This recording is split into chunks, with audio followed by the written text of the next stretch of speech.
starts right now.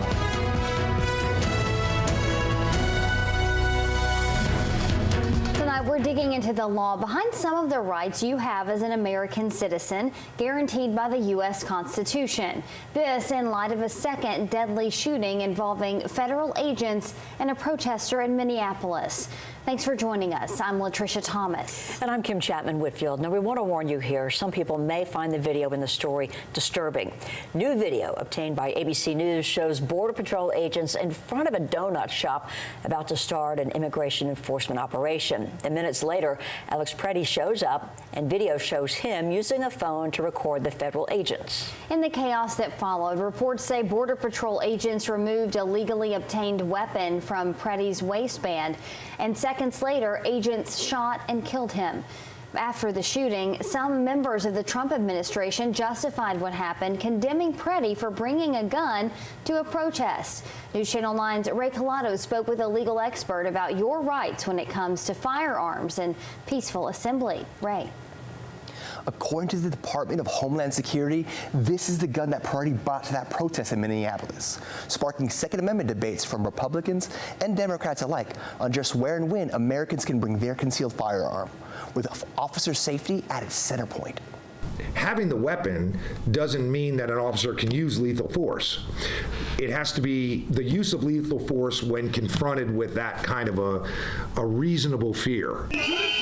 In this video, you can see the moments that led up to the fatal shooting of Alex Preddy in Minneapolis. You first see him with what appears to be a cell phone, then trying to help a bystander up to her feet. The video goes on to show what appears to be Preddy's gun being taken away by a federal agent.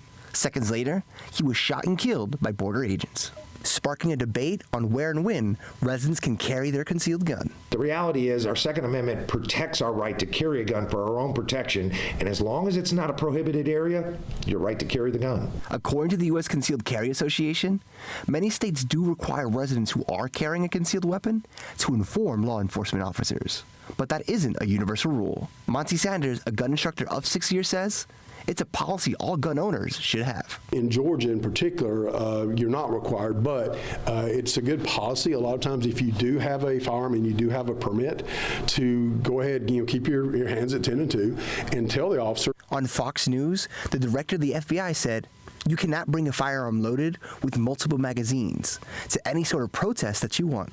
Tennessee State Representative Jeremy Faison reacted on X, saying, quote, "Showing up to a protest is very American. Showing up with a weapon is very American. Freedom-loving patriots carry guns everywhere."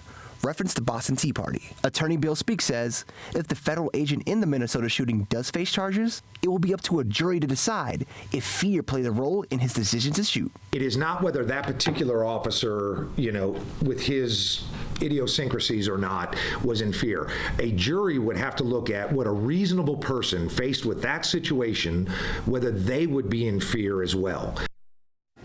Now, the Minnesota Gun Owners Caucus is calling for a full and transparent investigation of the shooting, stating in part, quote, "Every peaceable Minnesotan has the right to keep and bear arms, including while attending a protest, acting as an observer, or exercising their First Amendment rights."